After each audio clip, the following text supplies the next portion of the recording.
If you've just bought the new M1 iPad Pro or the M1 MacBook or Mac Mini, you're probably gonna need more ports. And ports we shall have. I'm Alex and I do down-to-earth tech reviews. And I'm here at least once a week. In this video, we'll focus on the M1 iPad Pro, but these are great for any setup really. I'll show you how I'm using this Thunderbolt accessories to plug multiple external hard drives to the iPad Pro and also hooking up to my external ultra-wide display.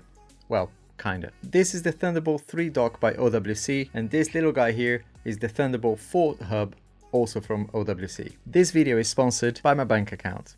OWC, to be fair, did try to send me these out, but no, there's a bit of a shortage right now and I had to buy them myself, which is fine. But I noticed that there is some stock available depending on where you are, so keep checking. These docks are extremely popular right now and very capable too. With this little guy here, 5 additional Thunderbolt devices can be daisy chained to the hub. They are so powerful, and if you're using it with a single display, Thunderbolt 4, as you probably know, supports resolutions of up to 8K 60Hz or 4K 120Hz. Incredible. If you're connecting 2 monitors, this will support up to 4K at 60Hz, which is also amazing. As always guys, I'll leave the links to all of this gear in the description for you. I just got the latest M1 iPad Pro and I really wanted to take advantage of the Thunderbolt 4 USB 4 support that Apple has given us. There is a problem though.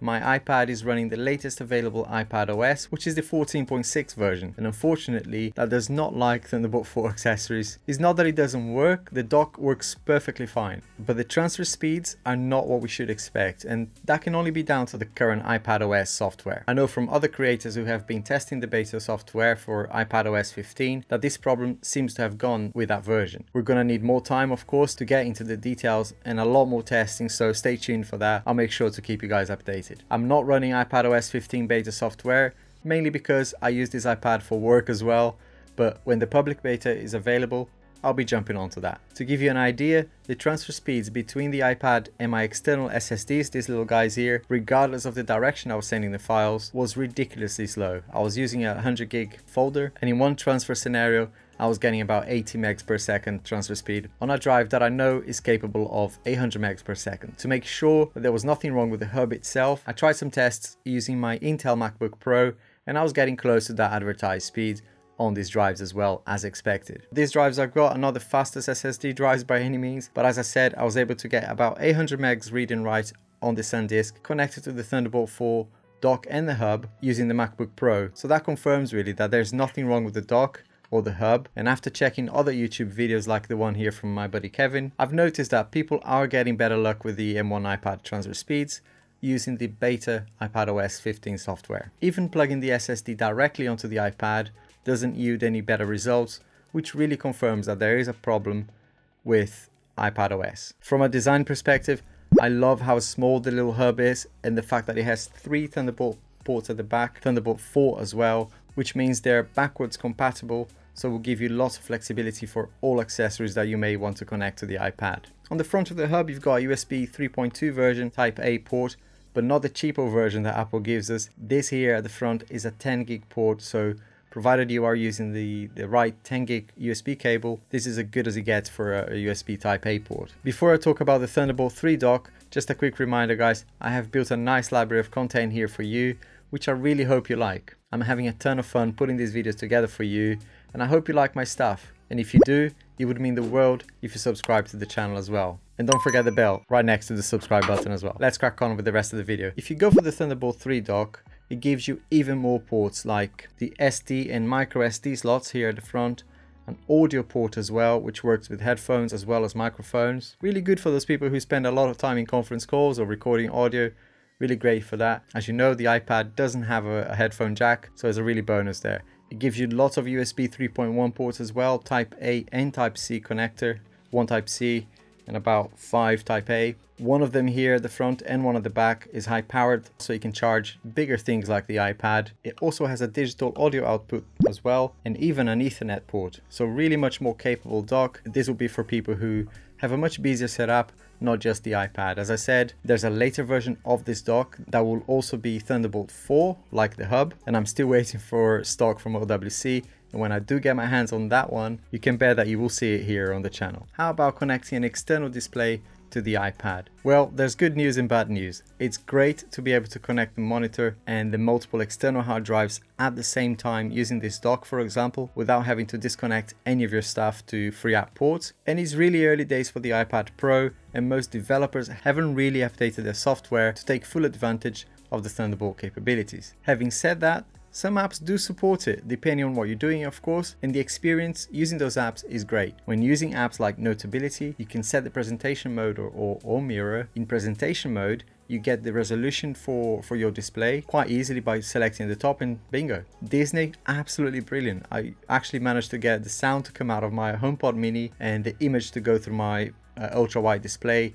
No black bars, really good experience with even better speakers as well. And when you couple that with something like a good pair of headphones, then it's even more enjoyable to watch content. On Netflix, it's not perfect. You do get the choice of using the entire screen, which is great, but you will crop a little bit of the image because you will zoom in basically. Or you could have the original aspect ratio, which means you get some black bars on the sides. Honestly, for multitasking, this is actually brilliant. So now I can be working on the iPad, typing away with my favorite show on the big display as well. So that's a really good way of, for example, watching content and working at the same time. And the beauty of it is that you could have multiple Thunderbolt devices connected whilst doing all of that. I thought that was really cool, guys, and the experience is only going to get better as the iPad software itself improves and the developers as well improve their apps. I think that's really good stuff coming, so fingers crossed. So clearly with Thunderbolt, the iPad becomes really capable. It will come down to more app support, as I've been saying since the Thunderbolt thing was announced. For my needs though, if I'm honest, it needs better external monitor support. You know, for the moment it's quite limited. I don't need these black bars, and not just in a few apps. I need it in all of the apps, and I need it completely as a desktop. I don't want to get into a rant about what Apple did just in the latest stunt with the iPad software. I did another video for that, but rather I'm accepting the iPad for what it is right now. Back to the dock and the hub and what I don't like. The negatives don't take away from the amazing flexibility that you get, but there are things I wish were better. For example, the main port at the front, you know, that you connect to the iPad or your computer, is at the front. So makes cable management a little bit tricky. And the actual port at the front doesn't actually grab the cable very well. It does connect it okay, but if you move the hub or knock it accidentally, it doesn't take much to disconnect the cable. I have a conspiracy here. OWC sells these locks for the cable, which is a great idea for that extra security, but I feel like in this case, you actually need it. So I did wonder if they designed it ever so slightly loose to push us towards that little Klingon locks that they're selling. Any negatives on the Thunderbolt 3 dock? Not really. I think this dock is fantastic, and the only improvement I can think of is to have another Thunderbolt port, which, you know, they addressed in the latest model of the Thunderbolt 4 version of this. I hope you are able to get it where you are. Another negative on the hub is that it doesn't provide enough power to charge the MacBook Pro, for example. But I appreciate that. This was a bit wishful thinking anyway, given it is just a hub and not a dock. But when I saw the size of the charger, I thought maybe we could get a little bit more juice out of it. This is the charger. The hub will allow you to work and deliver some power to things like the MacBook Pro, but just not enough to charge it, especially if you're running heavy workloads like video editing or working with 3D models, etc. For smaller laptops and the iPad itself, this provides more than enough charge at 60 watts power delivery. And the final negative for the hub is that it's just a small thing. It's not very portable unless you really want to carry that fairly sizable charger with you. I'm being polite. It's a massive brick, right? You don't want to carry that with you. If you're trying to get a minimalistic setup for your M1 iPad Pro, M1 Mac Mini or M1 MacBook, these Thunderbolt accessories are a must. It depends really how much you want to connect to your main device. I'd say if your main device is your iPad and you're trying to keep it minimal and future-proof as well, then the hub is great for that. If you're looking for a more complete option, then the Thunderbolt dock is obviously the best choice. But if you're having trouble getting the Thunderbolt 4 dock, the Thunderbolt 3, which is this one here, is also extremely capable with audio, Ethernet and extra USB ports. The main thing you'll be missing out on is that extra Thunderbolt port that this one doesn't have and the new one has. In a few seconds, you'll see some videos that I really like and I think you will enjoy, so hopefully I'll see you over there.